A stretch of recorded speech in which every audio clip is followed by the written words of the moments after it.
Проблемите во овој сектор кој за жал изминатиот период бележи големи загуби се огромни. Државна помош барем за сега нема.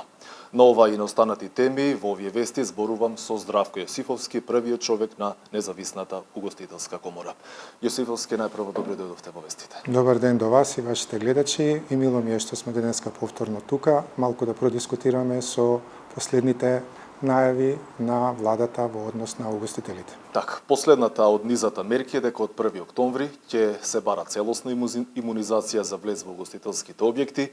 Меѓутоа, за жал, исходот изминатиот период не беше ниту малку за поздравување, затоа што бројот на гости драстично се намали. Што понатаму, кога може да споменеме дека во добар дел од објектите и жив човек немаше влезено? Значи, сметам дека владата има заоврска и одговорност во било кој момент кога ќе донесе некоја одлука, без разлика дали таа се однесува во моментот стрикно за угостителите или за било која индустрија, дека треба да е свесна дека заради таа одлука одредени субјекти, во случајов угостителите, трпат ненадоместливи штети и проблеми со кои што се соочуваат во своето работење.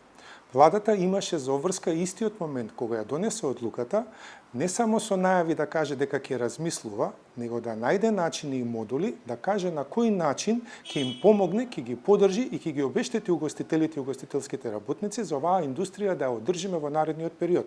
Затоа што времето кој што доаѓа есента и зимата ни оддалеку не ни најавува дека бројот на гости заради зголемениот број на вакцинирани ќе се зголеми во угостителските објекти. Треба да бидеме јасно и гласно и покрај месец дена што бројот на вакцинираните се зголемија, гостите во угостителските објекти не се зголемија.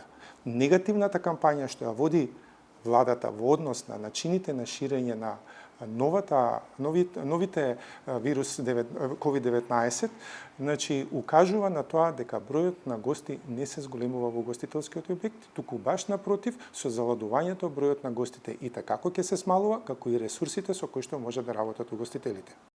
Растот на цените сериозно ги загрижува граѓаните, зашто директно удира и по онака истенчениот джеп на сите, меѓутоа од владата велат дека ситуацијата ја следат. Токму поради ваквите за жал негативни шокови кон сите најпогодени и вашиот објект конкретно е затворен. Што понатаму ако нема државна помош и ако нема помош во секторите кои еднаш беа од најдобро растечките во земјава? Значи, прво ноторна лага е дека владата која ќе каже се договорила, разговарала или укажала на начините кои што сака да ги донесе и угостителите, односно останатите индустрии, се согласили и ги прифатиле тие мерки во интерес на јавното здравје. Ние се согласувам, значи кажавме дека во секој момент било која одлука по препорака на Комисија за заразни болести која што беше донесена пред се во интерес на зголемување и зачување на јавното здравје, дали им се допаѓала или не на угостителите, беше испочитувана од страна на угостителите.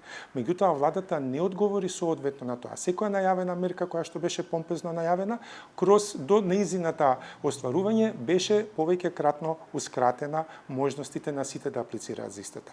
Во овој момент владата мора да размислува и да не доаѓаме во ситуација како и претходните пати и покрај сите укажувања кои што биле културни нормални, како што и предложил премиерот Заев, дека сите работи треба да се одвиваат преку лист хартија и пенкало, на крајот сите мерки што ги донесе владата ги донесе исклучиво под притисок кога се најавија протести на некој на дел или на поголемиот дел од угостителите и кога тие протести се реализира, само во тој случај владата преку НОК носеше мерки со кои што излегуваше во пресек парцијално да ги задоволи потребите на одредени сектори од угостителската индустрија. Така, еве конкретно кога сме ке владата последна во низата изјави на дел од владините министри, она на вице-премиерот Фатмир Битиќи, кој вели дека вработените во угостителството морале да се преквалификуваат и од плата, ќе цитирам, од 24.000 да се префрлат во финансискиот сектор за 53.000 или пак да станат информатичари за плата од 1.000 евра. Одлично. Јас го поддржувам вице-премиерот. Како би било тоа? Меѓутоа треба една работа да сватат. Значи, за да постанете информатичар, не се станува преку ноќ. Јас сум информатичар од 84 година, ако на некого нешто тоа му значи. Не знае он каков е патот да се биде информатичар. Тоа не е некој курс што ќе се запише 3 до 6 месеци и вие утвредента ќе бидете лице кое што ќе заработува илјадници евра. Прво, ако сака државата да формира информатичари, треба да вложи во информатичкиот сектор. Значи, треба да вложи огромни ресурси, да створи соодветни образованија, да донеси експерти од странство кои што ќе подигне таа информатичка култура и да создаде кадар за информатичари. Еве, вело со преквалификување тоа некако би се... Ама ние сега не дискутираме за информатичари, ние сега дискутираме за угостители. По ниво угостителската индустрија ние немаме соодветен кадар. Значи ние немаме едуцирани шефови на кои немаме едуцирани менаџери, немаме доволен број на кадар кои што ќе ги вршат и општите работи. Јосифовски пола добрите работници се заминати во странство и имаат билет во еден правец. Токму и тоа е една од главните причини што немаме квалификуван кадар. Се слагам, значи работниците заменуваат во странство тие кои што се младите и сакаат повеќе да ризикуваат и кои што немаат никаков терет и обврски во однос на средината од каде што потекнуваат, во случајов од Македонија. Значи младите, оние што се посериозни веќе фамилиарни оформени, не може тек така да ги напуштат своите фамилии за преку ног да отидат во странство. Значи факт е дека најголемиот дел запослени вработени во угостителскиот сектор се млад кадар. И колку што се сеќавам ја пред неколку месеци и владата и вице-премиерот кажа дека ќе направат напори да овозможат регуларно студенти и ученици кои што наполниле 18 години да може да работат во угостителски објекти, односно на време малце да вложуваме во нив, се со цел да имаме кадар кој што ќе го одржи угостителството.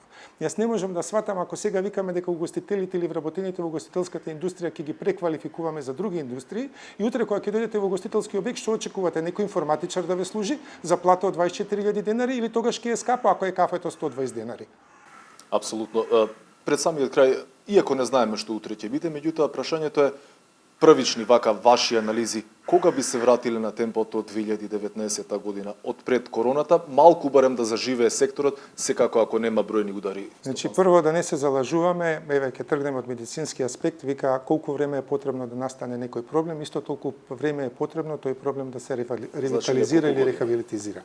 Значи, ако во моментов поминале 18 месеци, најмалку уште 6 месеци не очекуваат проблеми во однос на COVID-19 и пандемијата, значи треба да сме свесни јасно и гласно дека угостителството ќе може некоја 2024 година да се врати во некоја нормала, така наречена 2019, каде што ќе ги има покриено трошоците, ќе ги има надоместено загубите, ќе може да се врати со нови инвестиции, да ги обнови постојните објекти и да имаме услугата и квалитетот на кој што сме научени. Ви благодарам за одвоеното време и за гостувањето во вестите.